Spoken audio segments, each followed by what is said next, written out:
বীর চট্টলা টিভি। আসসালামু আলাইকুম। বীর চট্টলা টিভি থেকে আমন্ত্রণ জানাচ্ছি। আমি তানিশা সুলতানা আফিফা। অসুস্থ বিএনপি নেতাকে দেখতে এলেন নগর বিএনপির সদস্য সচিব নাজিমুর রহমান।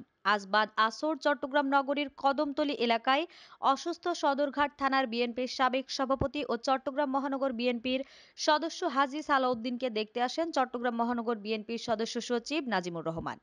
এ সময় অসুস্থ বিএনপি নেতার চিকিৎসার খোঁজখবর নেন নগর বিএনপির নেতা নাজিমুর রহমান।